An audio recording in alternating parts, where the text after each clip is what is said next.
Welcome back. Coronavirus spreading, turbulence across the airline industry. Health officials now telling high-risk travelers to stay home. Industry trade groups are predicting losses in excess of $100 billion this year. Joining us right now with facts for air travelers and ways to stay healthy during this outbreak, the vice chair of surgery at Columbia University and the host of the Dr. Oz Show, Dr. Mehmet Oz, is here. Great to see you, Dr. Oz. Thanks for being here. Please. So you must be really busy with all of this. Take us through the facts, starting with air quality and seat location, in terms of the most important things we need to know if you still need to travel in the face of all of this. I'll give you that bit, but let me give a tiny bit of a pep talk. We're a can-do people.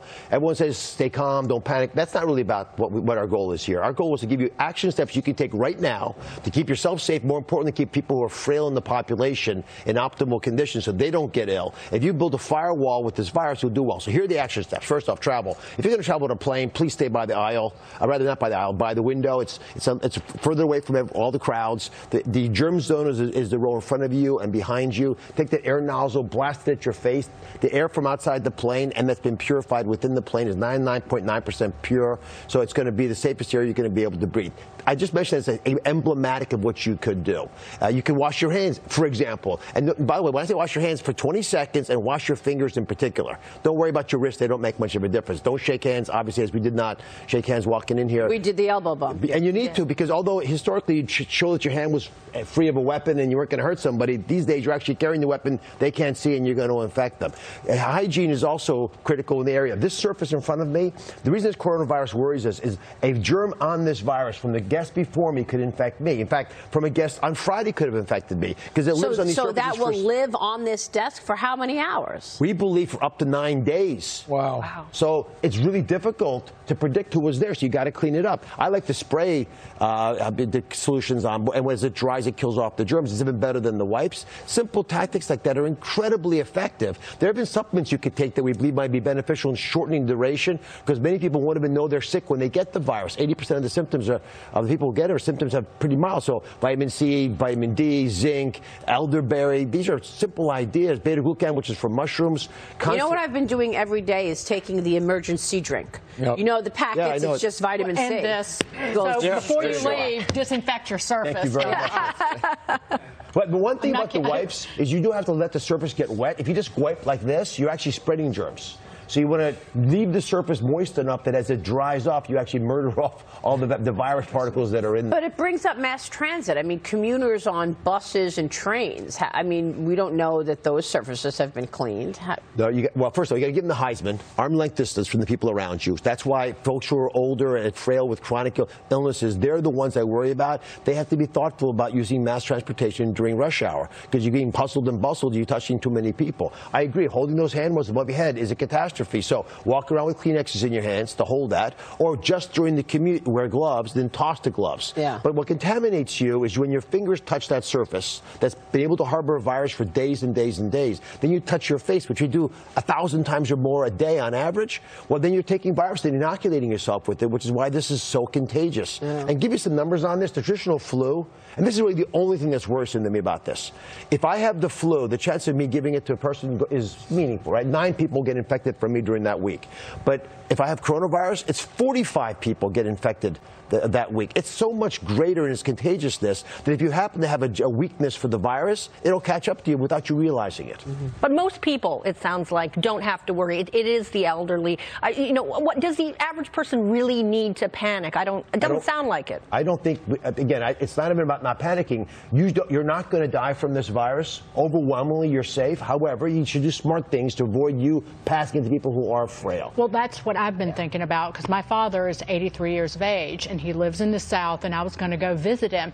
I don't have any way to know if I have I feel fine, but I could have it. Potentially living in New York City, the most populous city in the nation, so I can't visit him until I could get tested, potentially. I don't, testing is so far from being done for the average person, I wouldn't bother, but your dad should do basic things. 2 weeks supply of the key things, including over-the-counter medications. Right, that's what you really need, and prescription medications. Communicate using telephonic sources, but you going down to visit him without knowing for sure that you don't have the illness, and again, people sometimes are so subtly infected they don't have symptoms, and you're putting him at risk for no good reason. I'm going to say this again: if you're over the age, so you agree she shouldn't visit her father? I mean, my dad's 87, and I was thinking the same thing, but I wasn't going to not visit him for this. I would spend a couple of weeks until we really understand what's going on with people who are infected in this country, because it's different than those infected in Wuhan. And most of our data is coming from the Chinese CDC. So if I give you mortality numbers, they're based only on people living in Wuhan. So we know what's coming at us. We know that the numbers are about to spike. Let's talk about being ready for it and staying healthy ahead of it, because you have some tips and suggestions to stay healthy as this comes. One of them is getting a humidifier. The virus doesn't like humidity, and it doesn't like warmth. So if you have a room that is warmer than the outside temperature and you use a humidifier, you keep the moisture for two reasons. It pushes back the virus, but it keeps your mucous membranes moist as well, so there's less cracks. That's how the viruses get into us. Part of the problem with air travel is it's dry up there. And so your mucous membranes dry out, desiccate, so they can't protect you from virus particles in the air. So a humidifier makes perfect sense. Why not? And you only got a month more of cold weather. After that, you can put it away, retire it. Which is what Dr. Carson said the other day when he came on the show yesterday. He said, look, in the future, when we're retrofitting new buildings, when we're talking about cruise ships, it's going to be totally different, because you need the ventilation that will take certain particles out of the air. These cruise ships don't have that right now. They don't use that technology. Why would they have been expected to do that? The planes do have technology like them, interestingly. That's why the plane air that's recirculated from the outside is actually pretty clean. But that's going to become the standard for buildings. It's going to be standard for ships. It's going to become how we manage ourselves going forward. And I'm going to point this out. We are the firewall. The folks at this table are going to do fine if we get the virus. One of you may already have had the virus, not even known it. Right? There are folks who are panicked about the stock market, who are working in the stock market, who may have already been infected, and yet they don't know that. So it just ran through their bodies and they didn't even know it. Yeah, again, 80% of the symptoms are small. But here, the symptoms are a fever, it doesn't have to be high, fatigue, you're going to feel like you've got a dry cough, and interestingly, about 40% of people have diarrhea-type symptoms, nausea, vomiting, things like that. Those are the symptoms you want to watch out for. But again, they could be, you may have thought you were hungover. You may think you have allergies. You may just think you had a mild, head cold for the day. And that will stay in your body for how long?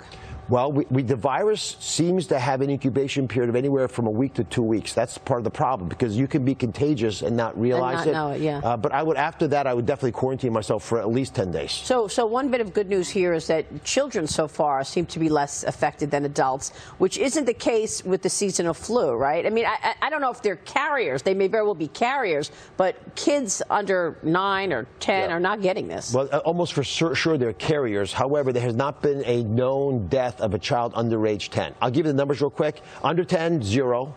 From 10 to 50, it's about a 2 in 1,000 chance of dying, which is twice the seasonal flu, not a big difference. Above 50, it starts going up. This is based on the Chinese CDC data. 1% of people in their 50s will die, 4% of people in their 60s, and you double it every decade after that. Wow. So 8% in the 70s, 15% in the 80s. So by the time you get in the 80s, 2 people here might have a parent in the 80s as well. With chronic illnesses, that's the group you want to worry about. Everyone else, just carry on. We'll see you on the Dr. Oz Show. Thank you, sir. Very We'll much. be right back.